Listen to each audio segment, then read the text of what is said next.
Sometimes you don't know what you've been missing out on until it's too late to properly enjoy it. I haven't read anything out of Discworld before Hogfather, and I now regret it.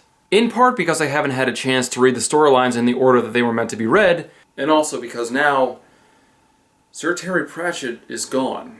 This book was fascinating, with characters that came to life within mere pages, ideas so unique that you're not likely to see them elsewhere, copycats notwithstanding, and a world so ridiculous yet so deep that you can't help but want to live there. Some books make you want to live in their world. Other books don't give you a choice. The Discworld series is convoluted, and there are multiple storylines that weave in and out of each other. Hogfather was the 20th entry into the Discworld series and the 4th book in the Death storyline. It was published in 1996 and can be superficially summed up as Death Saves Christmas.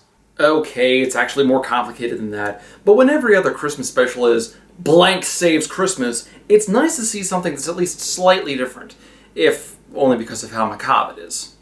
The movie, or 2-part TV special to be exact, came out in 2006 and stars David Jason as Albert, Death's manservant, Mark Warren as Mr. Teatime, the assassin, Michelle Dockery as Susan, Death's granddaughter, and Ian Richardson as the chillingly on-point voice of Death. Ho, ho, ho. And actually, the whole film did a great job capturing lines, characters, settings, themes, and a great deal of the sense of the book. Now, a 3-hour runtime will help there, but a lot of it was because of the top-notch work of everyone involved. And perhaps that was because Britain has a tremendous respect for Sir Pratchett and everything he's accomplished. Hell, if we treated authors the same way in America, then poor Rick Riordan would never have had to suffer from these atrocities. And on top of being an incredible author, Terry Pratchett was an incredible person as well. His life story is one of accomplishment and, well, fun. He was first published commercially when he was 15 and credited his education to the Beaconsfield Public Library. His first real book, The Carpet People, was published in 1971, opening with scarce but strong reviews. His first Discworld book, The Color of Magic, was published in 1983 and led to more than 40 books within the same universe. He had an asteroid named after him. He was appointed Officer of the Order of the British Empire in 1998. He was knighted in 2009 for his contributions to literature. The man crafted his own sword with help from some friends. Because a fantasy writer can't ask for knighthood without asking for a sword, too. And he seemed like an all-around nice guy. It must be such a nice privilege, though, to have a job where people want to tell you how much they appreciate you. You know, it's not like if you're a lift maintenance guy and, you know, this lift's got me from... Well, I always tell the lift maintenance guy that I'm really pleased that we actually got to the bottom in one piece. Then, in 2007, Pratchett was diagnosed with a rare form of Alzheimer's called posterior cortical atrophy. It basically meant parts in the back of his brain were shrinking and shriveling. It made writing and signing books painful and too difficult to continue. Pratchett continued to create stories, either through his assistant or through speech recognition software, and tried to keep an upbeat attitude. He became an advocate for increasing funding for Alzheimer's research and even called his disease an embuggerance.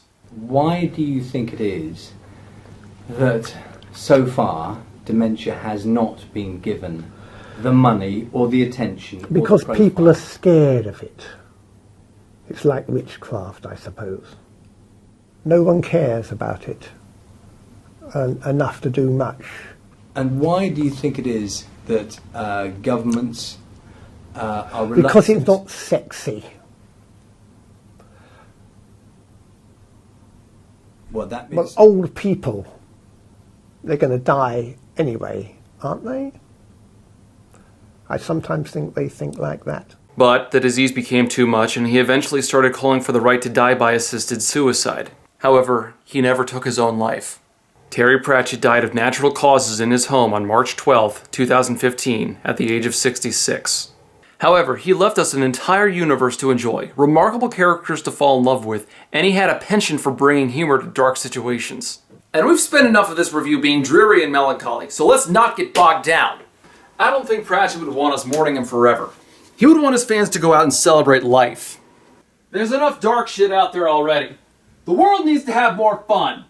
And we'll do just that as we dive into Death Saves Christmas, also known as Hogfather.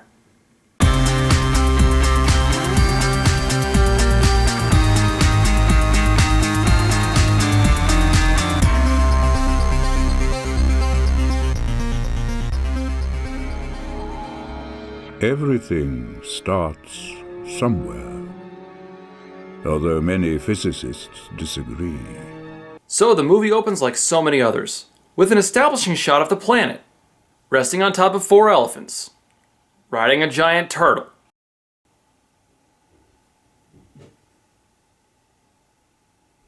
Okay, so it isn't me. So, this is Discworld! A big circle on top of several animals while a giant space turtle flies towards a destined space turtle orgy that'll crush the Discworld and possibly cause the end of the universe.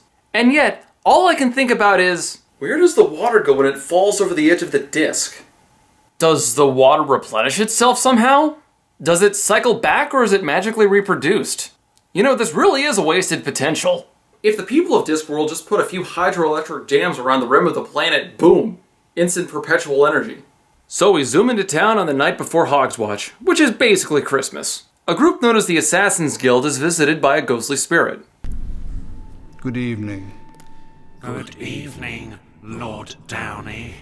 So these guys in the cloaks are known as the Auditors, who claim to audit reality to its most logical outcome. We offer you a commission. You wish someone inhumed?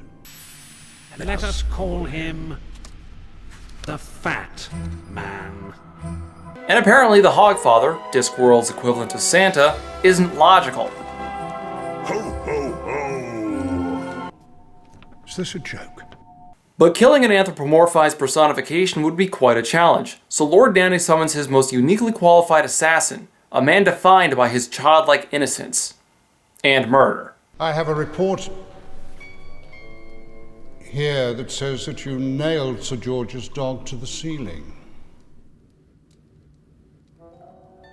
I couldn't have it barking while I was working, sir.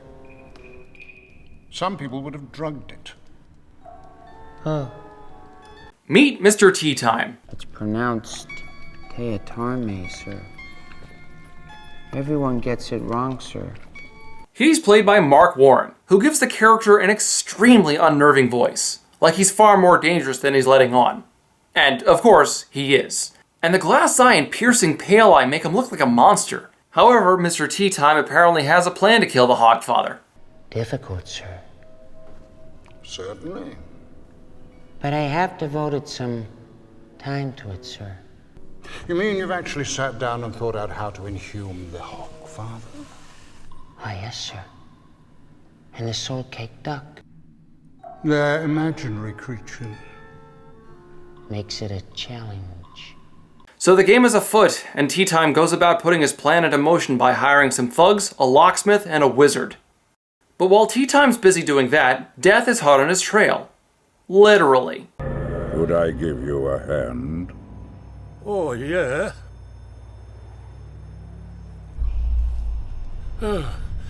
Here, your fingers are half cold, mister. Sorry. Death is voiced by Ian Richardson, and he is incredible to listen to. Richardson gives Death a very powerful but still very elegant voice. How am I going to explain all this then, eh? Sorry? That was very rude of me. I wasn't paying attention. Plus, the costuming looks fantastic. It actually makes you excited to see Death approaching, and you can't honestly say that very often now, can you? Death's body actor was played by a stuntman named Marnix van den Broek, who also appeared in The Color of Magic and Going Postal. He played the Silence in Doctor Who and was the Shadow in Inkheart. Well, fuck. Now I'm conflating Discworld and Inkheart. However, the auditors are wary of Death and are annoyed that he seems to be onto them. Honestly, Death gets worse and worse. Yeah, I know what you mean. We used to romanticize Death, treating an elegant murder as if it were like drinking a fine wine. Now, thanks to reality TV, we're not that far off from someone creating a show called World's Deadliest Pitchfork Accidents. Meanwhile, we have 2 other plot lines threading themselves along.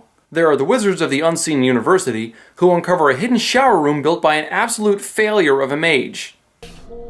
Yeah, but not everything he made had a horribly fateful flaw. I mean, think of that thing they use in the kitchen for peeling potatoes, for example. You mean that thing with the brass plate on it saying improved manicure device?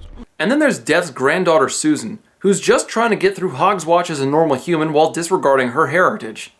Go away, I don't do that stuff anymore. Both plot lines pop in and out between Death and Mr. Teatime's plots and help keep the overall story exciting, even if the movie moves along at a patient rate. Teatime and his crew infiltrate the Tooth Fairy's castle and begin murdering all the guards, who vanish and fall back into town. It has to do with the magic of the tower. I'll explain it later on. Death does some research with his manservant Albert standing by, when he has a horrible revelation. This is the mythological person's room. How come one of them died? Something that... The Tooth Fairy...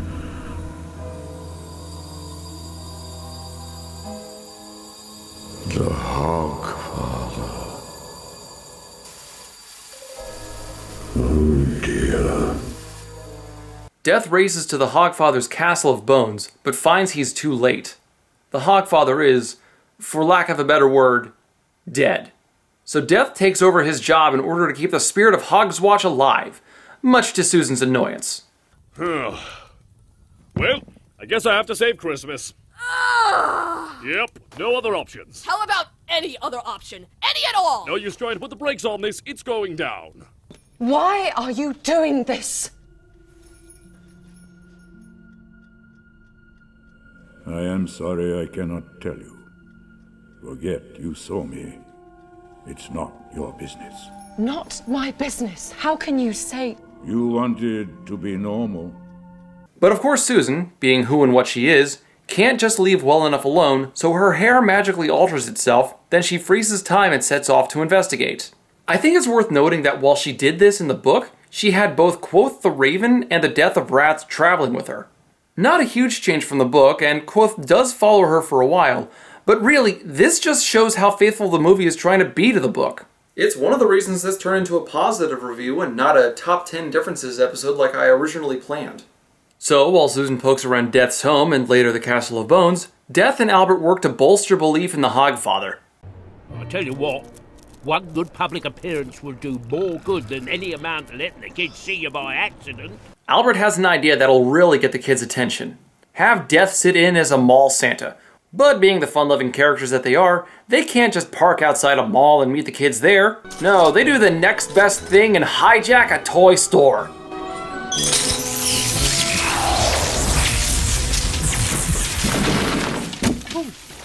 By the way, that's Terry Pratchett playing the owner of the toy store. And he's great. He's so taken aback by the idea of giving away presents that he honestly looks like he's about to have a complete meltdown. You can't give her that to me. It's not safe. It's a sword. They're not meant to be safe. But she's a child. It's educational. What if she cuts herself? That will be an important lesson. Cute little cameo there. Although this whole scene has me wondering about the timeline of the movie. When they were introduced, the auditors told the assassins that they needed the Hogfather killed by the next morning. The location is not on any map, and we need the task to be completed by sunrise tomorrow. We then see Death working tirelessly as the Hogfather in what appears to be only one night. We don't see sunrise at all until the very end of the movie, and even if Death and Albert gain special powers as Hogfather and Helper that allow them to travel all over the world in one night, quite a bit of time has passed. So my question then is this. What time is it? Are these kids up past their bedtimes or what? I don't know, it's just one of those nagging questions that bothered me while I was watching this. Not really a huge point, so the movie's still doing pretty well. Meanwhile, Teatime is enacting his ultimate plan. By sweeping all the teeth together in a pile and casting an ancient spell, Teatime is able to take over the minds of all the little children in the world! Of course! Not quite! Teatime learned that by taking a part of someone, like a toenail, a hair, or even a tooth, and casting a specific spell upon it, you're able to control the way the person thinks. So by gathering the teeth of all the children in the world, he's able to affect their belief in the Hogfather, thus affecting whether or not the Hogfather even exists, which will, in turn, kill him. But you may be asking, what's the big deal if Tea Time manages to truly kill the spirit of Hogswatch? Well, you heartless monster, I'll tell you. The Hogfather has ancient ties to magic rituals and started out as a basic winter demiurge, becoming an animal sacrifice to ensure that the sun rose. Didn't stop at animals neither. They had sacred kings, the strongest and the best. Died in the dark time of year to give life to the unconquered sun. And in a way, the Hogfather was all of them. And when people realized the sun rose without him dying, he had to find a new job handing out presents every winter. As you do. However, he kept his old ties ensuring that the sun rose. Tomorrow morning they'll believe all right. They'd better, because if they don't, then there won't be a tomorrow morning. So for the sun to come up tomorrow morning, the Hogfather has to be alive. Precisamente. So Susan visits the Castle of Bones in search for whatever's left of the Hogfather. But when she gets there, the place is deserted, save for one man. Well, God. Well, oh God. Are you alright? I wish I was dead. She pulls him out just in time before the entire castle crumbles, almost certainly spelling out the Hogfather's fate. It seems Tea Time's plan has come to fruition. So what's a woman to do? Take the oh god of hangovers to the unseen university and discover a magical cure for being foobar. Now, I will say this in comparison to the book. The book handled this a little bit better because it actually explained that not only is Bilious here the oh god of hangovers, but he's directly counter to Bibulus, the god of wine. The god of wine doesn't get hangovers because the oh god of hangovers gets them for him. And since the god of wine is always drinking, the oh god of hangovers' head always feels like a steamroller running over explosive bubble wrap.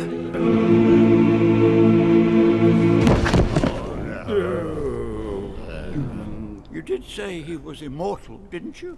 The movie forgoes this little tidbit in order to keep the plot rolling, and it isn't a huge loss, but I found it funny when I read it. But you can't have everything. After Susan cured Bilious of his hangover, they both searched to find out what's happening to the Hogfather and wind up inside a child's painting. I have no idea how, though. They were flying off on Binky in one scene, then just landed inside a painting in another. Maybe Binky's just a fan of the old masters. Come on, let's find the house. What else? There's always a house. Indeed, there is a house. The same one we all drew when we were kids. And since they're inside a kid's painting, it is directly connected to the Tooth Fairy's castle, which is guided by the rules of children. And because it runs on kids' logic, death doesn't exist here, which is why Death himself can't enter and stop Tea Time directly. Who are you anyway? I'm glad you asked. I'm your worst nightmare. I'm the one where this man comes out of nowhere and kills you. Stone dead.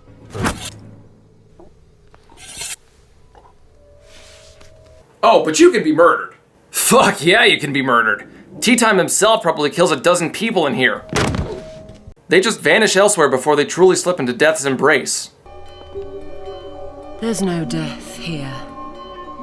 Basically, bad things aren't allowed to happen here.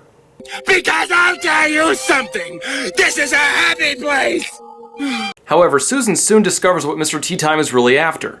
Behind the magically locked door on the top of the Tooth Fairy's tower lies the ultimate prize. The ability to control how people think. So you guessed it, Mr. Tea Time is trying to take over the world.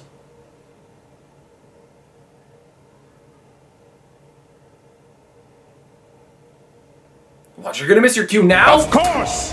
What's this? You said no more Hogfather.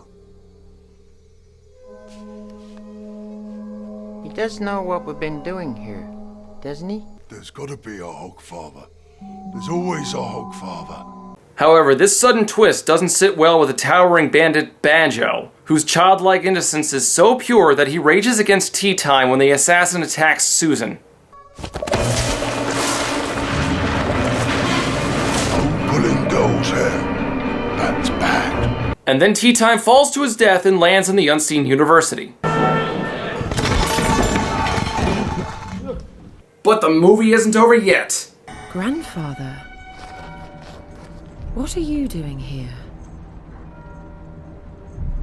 It is not over. Although tea time was stopped, his plan is still in effect and the Hogfather is in danger from the auditors. Death and Susan ride out to see the earliest incarnation of the Hogfather being chased by a pack of dogs. Susan is able to guide the Hogfather over an ice bridge before it collapses, leaving the auditor dogs stuck on the other side. Things seem to be at a stalemate, until Death steps in. You can't do this. There are rules. Yes, there are rules, but you broke them. How dare you? How dare you?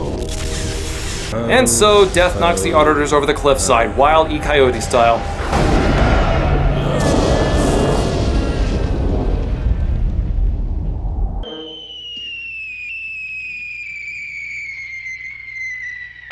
So the Hogfather is saved, the sun rises again, and all is as it should be in Discworld. So, that was Hogfather. I scoped over a lot of things in this movie, mostly because I wanted there to still be something new to enjoy for people who haven't seen Hogfather yet. I didn't show Death's final speech, which was amazing. You're saying that humans need fantasies to make life bearable? No. Humans need fantasy to be human. Hell, I didn't even show you the final plot thread. You'll just have to read the book or watch the movie to find it for yourself. This book was amazing. It had everything that I love in a great novel. Great characters, solid universe, good plot flow, and it even adds to your personal lexicon. And it didn't spell everything out. The reader has to do some thinking in order to understand everything in the story. Now, there were a few things that I felt were left out or went unexplained within the story, like why Albert apparently can't come back into the real world. But it's very likely that that was explained in the previous books, so I can't hold that against Pratchett. Discworld is an amazing place, and I hope to go back soon, even if the multiple storylines require a master's degree to map out. Hogfather gets a 5 out of 5. The movie was great from start to finish. The acting was great, Death sounded better than I imagined, and it told a neatly contained story. What's interesting is that this story is fourth in Death's storyline, yet the movie, and the book for that matter, are told so well that you don't feel lost or confused. Sure, you might miss out on a few in-jokes or character moments, but you won't miss out on the story. On the technical side, it's shot well, the special effects are simple but engrossing, and Death just grabs your attention and will not let go whenever he's on screen. There were scenes that felt like they could have been fluffed up a bit, or moments that felt either rushed or somewhat incomplete, but they're few in number. Moments like how Susan couldn't use her special powers too long or she wouldn't be able to stay as a regular human were left out, but still had hanging threads left in, like how the auditors couldn't transform back into their ethereal forms. It wasn't a huge loss, but it could have used some smoothing out. Regardless, watch this movie. It gets a high 4 out of 5. Now, while the runtime did go perhaps a bit long for a single sitting, it was one of the factors that really helped this movie as an adaptation. Well, that and everyone involved going the extra mile. Or kilometer, as it were. The movie lifts multiple lines from the book, sometimes lifting entire paragraphs, like in the intro. The ideas and characters carried over well and were represented well in the film. Some scenes were missed from the book, like the God of Hangover's relationship with the God of Wine, or almost all the scenes with the death of rats, but considering the cuts the production crew had to make, they could have done a lot worse. This is the kind of model that future adaptations could learn from. As an adaptation, Hogfather earns a 5 out of 5. My first Discworld novel. And certainly not my last. I'm gonna have to raid a bookstore soon. But I think the important lesson here is the vitality of a creative mind. You never know what life is going to throw at you, so don't just spend all your time sitting on the couch. Get out there. Build something. Draw something. Finish that book. Play God a little. Give people a reason to remember you lived. Be awesome. Aim big. Have fun. There are few things worse than a wasted potential. Everyone has something they're good at. If you haven't found yours, just keep looking. You never know how well you can do something until you put your all into it. As for me, well, I think it's time I finish that sequel. But first, to 4,000 subscribers, the next million, and Sir Terry. Cheers.